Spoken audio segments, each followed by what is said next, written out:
ধন্যবাদ প্রফেসর আমিনুর সাহেবকে। আমরা অনুষ্ঠানের প্রায় শেষ প্রান্তে চলে এসেছি।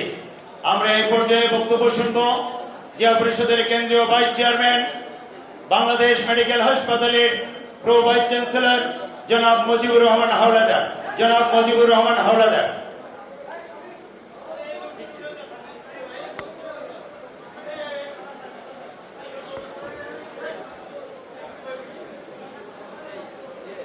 বিসমিল্লাহির রহমানির রহিম। জিয়া পরিষদ কর্তৃক আয়োজিত আজকের জুলাই অভ্যুত্থান প্রত্যাশা ও প্রাপ্তি শীর্ষক এই আলোচনা অনুষ্ঠানের সম্মানিত সভাপতি, জিয়া পরিষদের সিনিয়র ভাইস চেয়ারম্যান, মঞ্চে উপবিষ্ট আজকের এই অনুষ্ঠানের প্রধান আকর্ষণ বাংলাদেশ জাতীয়তাবাদী দলের সংগ্রামী মহাসচিব, পরিচ্ছন্ন রাজনীতির প্রতীক, বাংলাদেশের বিভিন্ন আন্দোলন সংগ্রামে যার ভূমিকা প্রশ্নাতীত এবং যিনি আমাদেরকে এই জুলাই অভ্যুত্থানে এই পর্যন্ত নিয়ে আসার পিছনে তার জেল জুলুম নানা রকমের সমস্যার মধ্য দিয়ে আমাদেরকে নেতৃত্ব দিয়ে আসছেন।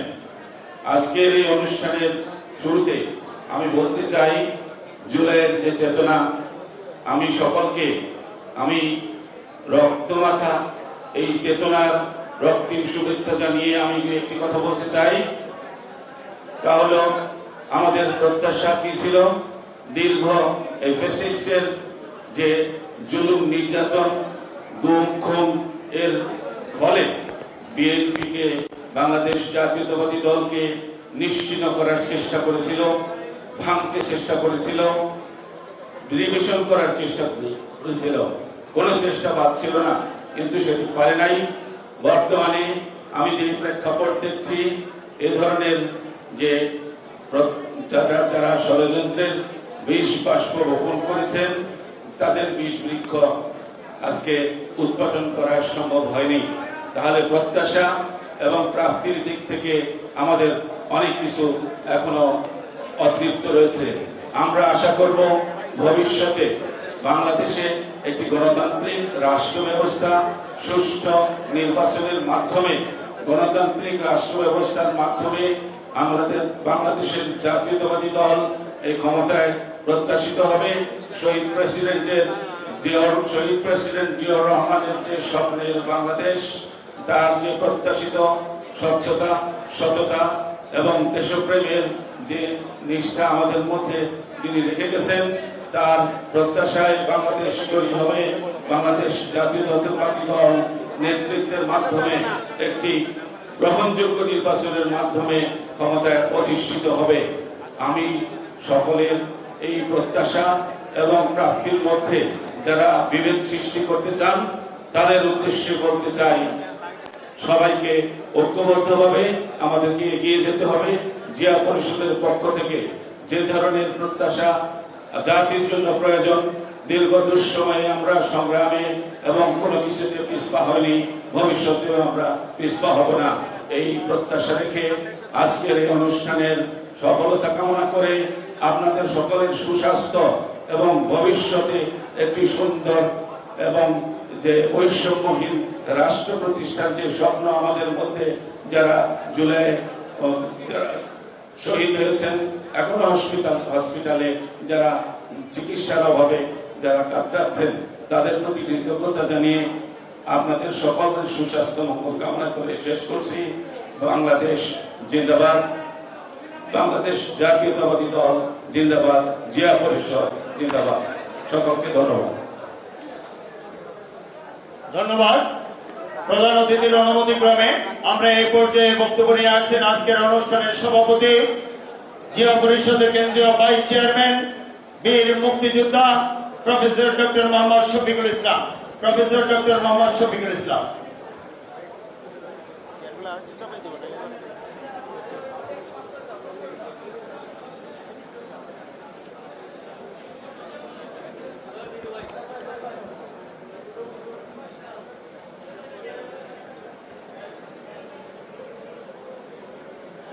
বিসমিল্লাহির রহমানির রহিম।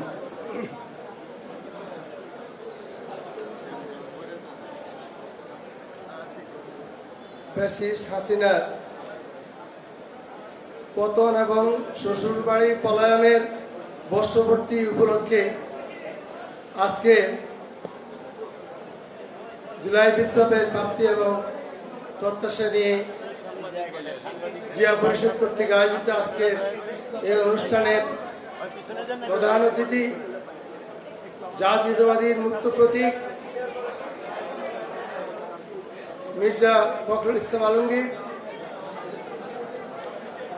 জিয়া পরিষদের সফল মহাসচিব মুমতাজ হোসেন সহ বিভিন্ন বিশ্ববিদ্যালয় থেকে আগত, বিভিন্ন ব্যাংক বিমা থেকে আরম্ভ করে বাংলাদেশে আনাচে কানা থেকে বিভিন্ন পর্যায় থেকে আগত, ঢাকা মহানগর সহ ঢাকার আনাচে কানাচে থেকে আগত জিয়া পরিষদের নেতৃবৃন্দ, উপস্থিত সাংবাদিক ভাইয়েরা, জিয়া পরিষদের পক্ষ থেকে আপনাদের সবাইকে সালাম। সভাপতির বক্তব্য দেওয়ার সুযোগ নেই, বক্তব্য দিবে আজকের প্রধান অতিথি। 5 মিনিট যেহেতু সময় পেয়েছি, দুটো কথা বলতে চাই। আপনারা জানেন, নাম বলল অসুবিধা নেই, জামাতে ইসলাম একসময় ছিল আমাদের জোটের অংশ। তারা একসময় আওয়ামী লীগের সাথে জোট করে বেগম খালেদা জিয়াকে ক্ষমতা থেকে নামাবার চেষ্টা করেছেন এবং তারা সফল হয়েছে। এবং সেই জামাতে ইসলামের কি দশা হয়েছে, আওয়ামী লীগ কি করেছে, সেটা আপনারা সবাই দেখেছেন, আমরাও দেখেছি। এখন আবার নতুন করে আবার তারা দেশের আনাচে কানাচে বিভিন্ন জায়গায় বক্তব্য দিচ্ছে বিএনপির বিরুদ্ধে। কিন্তু আপনারা কি লক্ষ্য করেছেন, তাদের সম্মেলন হয়েছে, আমাদের মহাসচিবকে বা বিএনপির পক্ষ থেকে কাকে দাওয়াত করা হয়নি। তাতে কি হয়েছে? ডক্টর শফিকুর রহমান অসুস্থ হয়েছেন, হাসপাতালে গিয়েছেন, পিছনে পিছনে আমাদের মহাসচিব তাকে দেখতে গিয়েছে, সারা বিশ্ব দেখেছে এবং সারা দেশের মিডিয়া এবং বিশ্বের মিডিয়া সেটা অবলোকন করেছে। এটাই হলো শহীদ জিয়ার আদর্শ, এটা হলো দেশনেত্রী বেগম খালেদা জিয়ার আদর্শ, এটা হলো তারেক রহমানের আদর্শ, এটা হলো আমাদের মির্জা ফখরুল ইসলামের আদর্শ, এটাই হলো জাতীয়বাদীর আদর্শ। অত ভাইরা আমার, আগামীতে আমরা কারোর বিরুদ্ধে কুৎসরণা নয়, আমরা বরং সহনশীল আচরণ দিয়ে, আমাদের আচরণ দিয়ে আমরা জনগণকে মুক্ত করব। জনগণ জানে দীর্ঘ 14-16 বছর আমরা রাস্তায় ছিলাম। এই যে আন্দোলনটা হলো জুলাই আন্দোলন, এই আন্দোলনের পথ তৈরি করে দিয়েছে কারা? এই আন্দোলনের কারা সত্যিকার শক্তি যোগাইছে কারা? এই আন্দোলনকে সফল করার জন্য পিছনে অনেক রক্ত জাতীয়তাবাদী শক্তি দিয়েছে। অতএব আমরা আগামীতেও ইনশাআল্লাহ আমরা পিছপা হব না, আমরা আছি অতন্ত্র প্রহরীর মতো। আজকের প্রধান অতিথির দৃষ্টি আকর্ষণ করছি, আপনি জিয়া পরিষদকে ভালোবাসেন এবং বিগত দিনে আপনার নির্দেশনায় জিয়া পরিষদ তাদের বুদ্ধিভিত্তিক যেই লেখালেখি করা, যেই প্রকাশনা করা এগুলো যারা করে আসছে। এবং আগামীতেও আমরা আপনার কাছে বিনয়ের সাথে অনুরোধ থাকবো, যতদিন আপনি থাকেন আমাদের মাঝে এবং যতদিন জিয়া পরিষদ থাকে, আমরা আপনার কাছে এই আশাবাদ ব্যক্ত করব, আপনার নির্দেশনা আমরা এগিয়ে যাব। বিগত দিনে যেমনি আমরা আপনার নির্দেশনা পালন করার চেষ্টা করেছি, আমরা আমাদের প্রাপ্তি কম নয়, আপনি জানেন আমাদের অনেক বই আমরা ইতিমধ্যেই আমরা প্রকাশ করেছি। শহীদ প্রেসিডেন্ট জিয়া রহমান সহ আরম্ভ করে ফ্যাসিস্টদের বিরুদ্ধে অনেক বই পুস্তক আমরা লিখেছি। আগামীতে আপনার সুস্বাস্থ্য কামনা করছি, আপনি বেঁচে থাকুন, সুস্থ থাকুন এবং আমাদেরকে পথ নির্দেশনা দিন, এই আশাবাদ ব্যক্ত করে আমি আমার বক্তব্য শেষ করছি। সবাইকে, সাংবাদিক বন্ধুরা, আপনারা প্রতিবারের মতো এবারও আমাদের পাশে দাঁড়িয়েছেন, আপনাদের সবাইকে ধন্যবাদ দিয়ে, আগত মেহমানদের ধন্যবাদ দিয়ে আমি আমার বক্তব্য শেষ করছি। খোদা হাফেজ। বাংলাদেশ জিন্দাবাদ, জাতীয়তাবাদী দল জিন্দাবাদ, জিয়া পরিষদ জিন্দাবাদ। সবাইকে ধন্যবাদ। আসসালামু আলাইকুম ওয়া রাহমাতুল্লাহি ওয়া বারাকাতুহু। সম্মানিত উপস্থিতি, আজকের যে বিষয়বস্তু, আমরা জুলাই বিপ্লব প্রত্যাশা ও প্রাপ্তি, কি পেয়েছি কি পাইনি পুরো জাতি জানে। আমরা ফ্যাসিস্ট শেখ হাসিনাকে বিদায় করতে পেরেছি, কিন্তু গণতন্ত্র এখনো পূর্ণাঙ্গ রূপে আমাদের প্রত্যাশিত অবস্থানে আসেনি। আমরা সেই অপেক্ষায় আছি। আজকে সেই বিষয়বস্তুর আলোকে এ পর্যায়ে প্রধান অতিথির বক্তব্য রাখছেন বাংলাদেশ জাতীয়তাবাদী দলের সংগ্রামী মহাসচিব, পরিচ্ছন্ন রাজনীতির প্রতীক, সাবেক মন্ত্রী, জনপ্রিয় জননেতা জনাব মির্জা ফখরুল ইসলাম আলমগীর। জনাব মির্জা ফখরুল ইসলাম আলমগীর।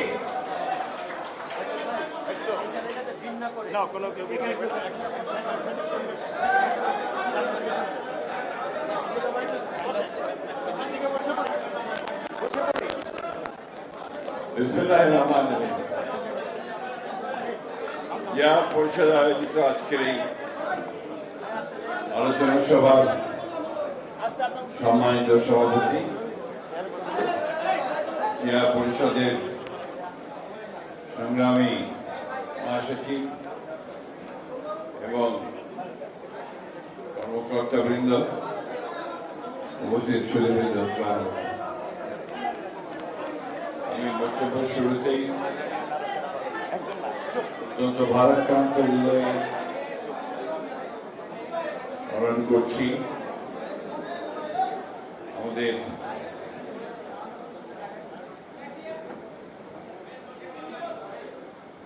স্কুলটার নাম কি?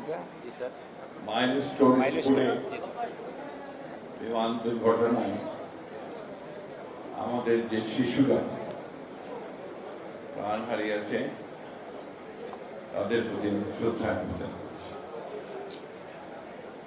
এই জুলাই মাসের শেষে আমি শ্রদ্ধা নিবেদন করছি আমাদের সেই সব বীর শহীদদের, যারা গণতন্ত্রকে প্রাতিষ্ঠানিক রূপ দেওয়ার জন্য, ফ্যাসিস্ট শক্তিকে পরাজিত করবার জন্য বুকের তাজা রক্ত রাজপথে ঢেলে দিয়েছেন।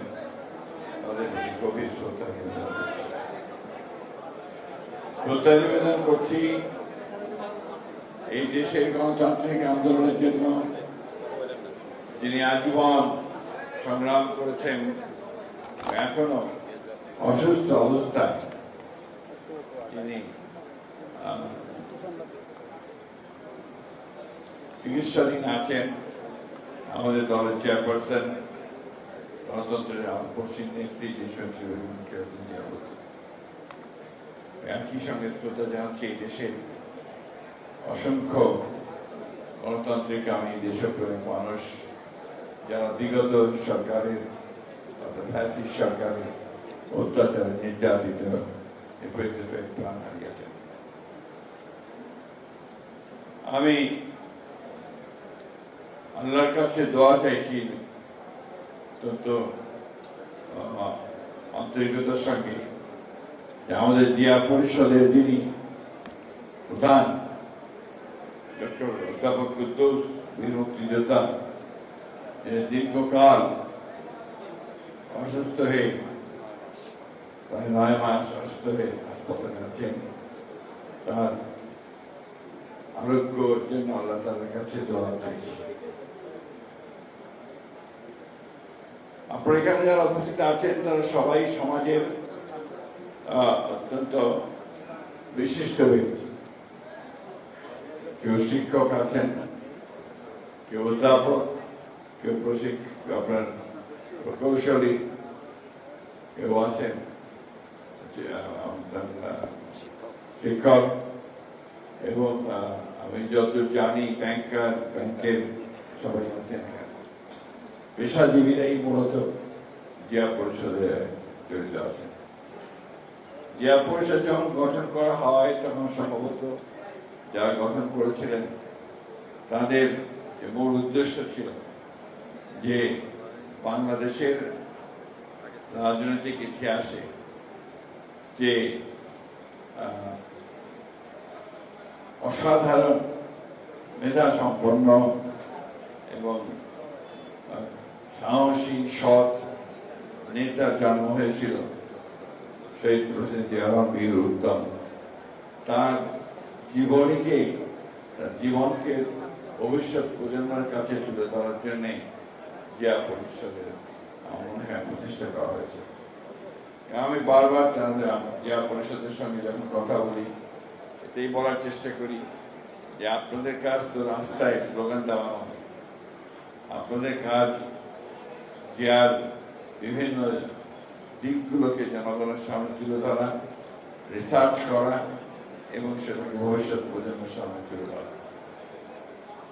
কিছু কিছু কাজ তারা করেছেন, আমার মনে হয় এটা আরো গভীরভাবে কেউ সুনির্দিষ্ট লক্ষ্যকে সামনে রেখে এই কাজগুলো করা দরকার।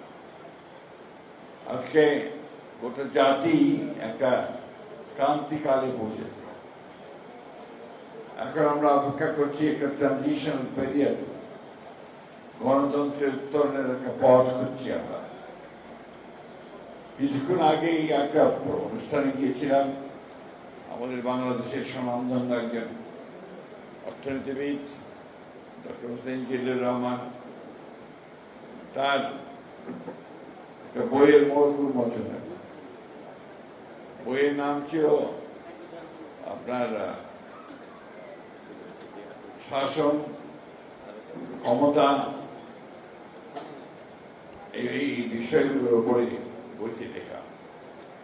অর্থাৎ বাংলাদেশের যে একটা ভয়াবহ সংকট উপস্থিত হয়েছে, আমরা যে এখন একটা রাজনৈতিক শূন্যতা এবং অর্থনৈতিক বিরূপ একটা প্রতিকূল অবস্থার মধ্যে দিয়ে যাচ্ছি, সেখান থেকে বেরিয়ে এসে একটা রাজনৈতিক অর্থনৈতিক কাঠামো যেটা বাংলাদেশের মানুষের জন্য কল্যাণকর হবে তাকে নিরূপণ করার ব্যাপার। আসলে আওয়ামী লীগ যে ফ্যাসিস্ট শক্তি, তারা যে ক্ষতিটা বাংলাদেশের করে দিয়ে গেছে, এই ক্ষতিটা পূরণ হতে কিন্তু আপনার এত সহজে হবে না। তারা সমস্ত প্রতিষ্ঠানগুলোকে ধ্বংস করেছে। শুধুমাত্র বিচার বিভাগ অথবা আপনার প্রশাসন অথবা অন্যান্য স্বাস্থ্য বিভাগ, ইউনিভার্সিটিগুলোকে তারা ধ্বংস করেনি, তারা রাজনৈতিক দলগুলোকেও ক্ষতিগ্রস্ত করেছে। দীর্ঘ 15 বছর অত্যাচার নির্যাতন করে এই গণতন্ত্রকামী যে রাজনৈতিক দল, তাদের স্ট্রাকচার সেটাকে তারা বিনষ্ট করেছে, অর্থনীতিকে ধ্বংস করেছে। আমরা সেটা সবাই জানি। এখন যেটা প্রয়োজন, বর্তমান যে অন্তর্বর্তীকালীন সরকার প্রফেসর ডক্টর ইউনূসের নেতৃত্বে কাজ করছেন, একটা সংস্কারের মধ্য দিয়ে আপনার গণতন্ত্রে ফিরে যাওয়া, এই বিষয়টাই একটি প্রধান বিষয়। আমরা এটা আগেই উপলব্ধি করেছিলাম। বিএনপির বিশেষ করে দেশনেত্রী বেগম খালেদা জিয়া তিনি উপলব্ধি করেছিলেন যে বর্তমান যে রাষ্ট্র কাঠামো, এর মধ্যে দেশকে সামনে এগিয়ে নিয়ে যাওয়া অত্যন্ত কঠিন। যে কারণে তিনি 2016 সালেই ভিশন 2030 এই একটা আপনার তার দৃষ্টিভঙ্গি তিনি তুলে ধরেছিলেন যে আমরা এইভাবে রাষ্ট্রের পরিবর্তন আনতে পারি। তার মধ্যে এখন যে বিষয়গুলো নিয়ে কথা হচ্ছে, আমরা প্রতিদিন টেলিভিশনে টক শো শুনছেন, সংস্কার নিয়ে কথা হচ্ছে, প্রত্যেকটা বিষয় সেখানে ছিল। এই যে আপনার উচ্চকক্ষের পার্লামেন্ট, বিচার বিভাগের স্বাধীনতা, প্রশাসনের সংস্কার, সব মিলিয়ে কিন্তু এই বিষয় 2030 দেওয়া হয়েছিল। একইভাবে আমাদের নেতা যেমন তারেক রহমান সাহেব, তিনি 2022 সালে 31 দফা কর্মসূচি দিয়েছিলেন, এটার মধ্যে আমূল রাজনৈতিক ও অর্থনৈতিক পরিকল্পনার কথা বলা হয়েছে, পরিবর্তনের কথা বলা হয়েছে। এখন রাতারাতি সম্ভব না। অনেকে মনে করছেন যে কয়েকজন লোক সংস্কার যারা করছেন তারা কতগুলো বৈঠক করে আপনার সংস্কারের কত বিষয় নিয়ে এসে জনগণকে দিয়ে দিলেন, আর সংস্কার হয়ে গেল, সেভাবে সংস্কার হয় না। সংস্কার হতে হবে একটা প্রক্রিয়ার মধ্য দিয়ে। It's a continuous process. আপনি চাইলেন আর কালকে পুলিশ ঘুষ খাওয়া বন্ধ করে দেবে, এটা মনে করার কোনো কারণ নাই। স্ট্রাকচারটা তৈরি করতে হবে এমন ভাবে যাতে করে সে ঘুষ না খায়। ঠিক একইভাবে আমাদের যে আমলাতন্ত্র, এই আমলাতন্ত্র এটা আমাদের উন্নয়নের পথে একটা বড় বাধা। Negative bureaucracy. নেগেটিভ ব্যুরোক্রেসিকে পজিটিভ ব্যুরোক্রেসি করতে হবে, তার জন্য যা যা করা দরকার, অর্থাৎ মূল কাজ হচ্ছে জনগণের সঙ্গে সম্পৃক্ত করা, সেই বিষয়গুলো করতে হবে।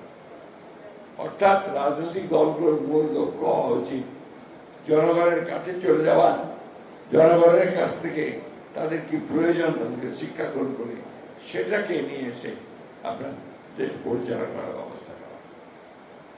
এখন জনগণের প্রতিনিধি আমরা নির্বাচন করতে গেলে বলবো যে বিএনপি শুধু নির্বাচন চায়। নির্বাচন কেন চাই সেদিকে আরো করে দেয়, চিন্তা করুন, অবকাশই পায় না।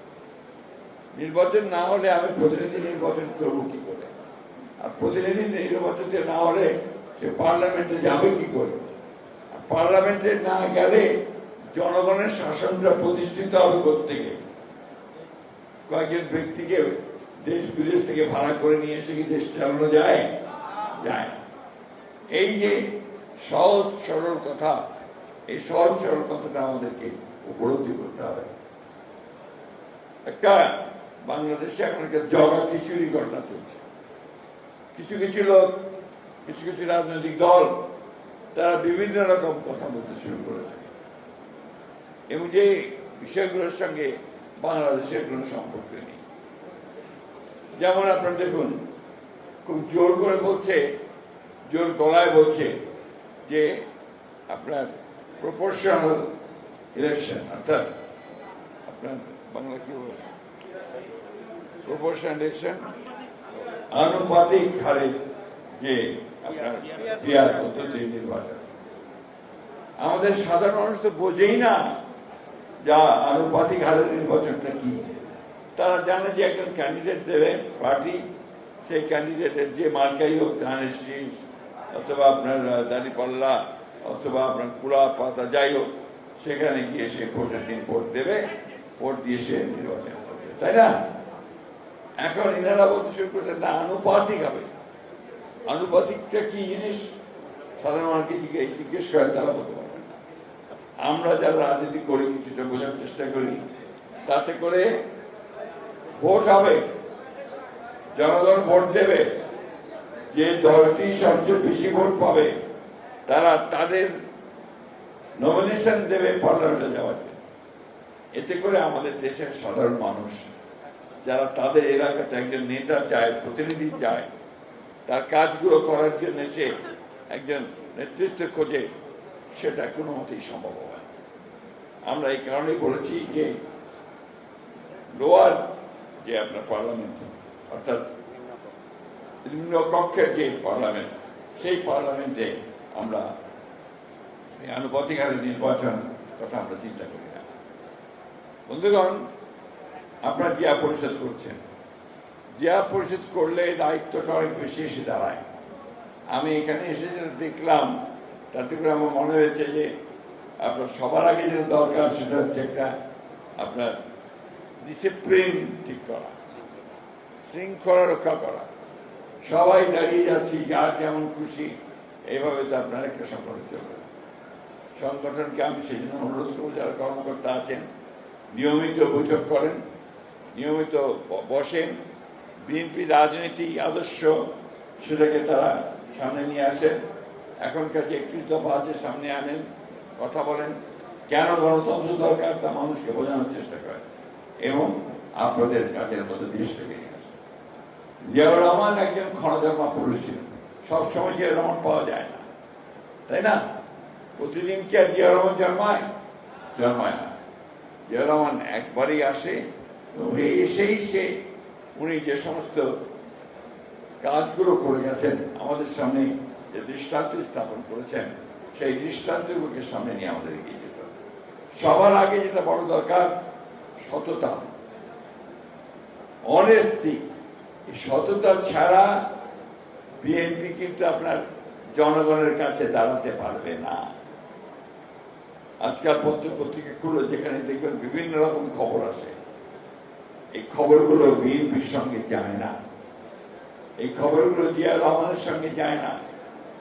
সুতরাং অবশ্যই বিএনপি যারা করবেন, যারা জিয়া রহমানকে অনুসরণ করবেন, সবার আগে নিজেকে সৎ হতে হবে এবং তারপরে যে কর্মনিষ্ঠা, দেশকে ভালোবাসা, সেই কাজগুলোকে সামনে নিয়ে আসতে হবে। এই ক্ষণজন্মা মানুষটির অল্প সময়ের মধ্যে সারা বাংলাদেশের পরিবর্তনের জন্য তিনি যে কাজগুলো করে গেছেন, সেই কাজগুলোকে এখনো আপনারা সেটাই করে খাচ্ছেন। এই গার্মেন্টস, এই গার্মেন্টস যদি তৈরি শুরু করতে না করতেন, তাহলে রেমিটেন্স আপনাদের আসতো না, আপনার সেই বৈদেশিক মুদ্রা আপনারা পেতেন না, আর লক্ষ লক্ষ মেয়েদের যে কর্মসংস্থান, সেই কর্মসংস্থান হতো না। বিদেশে শ্রমিক পাঠানো, এটাও জিয়া রহমানেরই করা। সেই জিয়া রহমান শুরু করেছিল বলে আজকে বিদেশে লক্ষ লক্ষ মানুষ বিদেশে আপনাদের জন্য, আমাদের দেশের জন্য টাকা পাঠাচ্ছে। প্রতিটি ক্ষেত্রে আপনি ভালো করে খোঁজে দেবেন, কৃষি, শিল্প, স্বাস্থ্য, সব ক্ষেত্রে জিয়া রহমান মাত্র 3.5 বছর সময়ের মধ্যে একটা অবিশ্বাস্য, একটা অভাবনীয় বৈপ্লবিক পরিবর্তন নিয়ে এসেছিলেন। আসুন আমরা আমাদের নেতা জিয়া রহমান সাহেবকে সেই অনুসরণ করি। আমাদের নেতৃত্বে তিনি গণতন্ত্রের জন্য কোনো আপোষ করেননি। দেশনেত্রী বেগম খালেদা জিয়াকে অনুসরণ করি। আমাদের নেতা তারেক রহমান, যিনি দীর্ঘ বছরের পর বছর ধরে বিদেশে নির্বাসিত অবস্থায় আমাদেরকে নেতৃত্ব দিয়েছেন, তাদেরকে অনুসরণ করি। তাদের নেতৃত্বে আমরা বাংলাদেশকে সত্যিকার অর্থেই একটা সম্ভাবনাময়, একটা রিচ, একটা আপনার যেটাকে আমরা সমৃদ্ধ একটা দেশ, একটা গণতান্ত্রিক একটা দেশে আমরা পরিণত করি। আপনাদের সবাইকে ধন্যবাদ, আমাকে আমন্ত্রণ জানার জন্য ধন্যবাদ।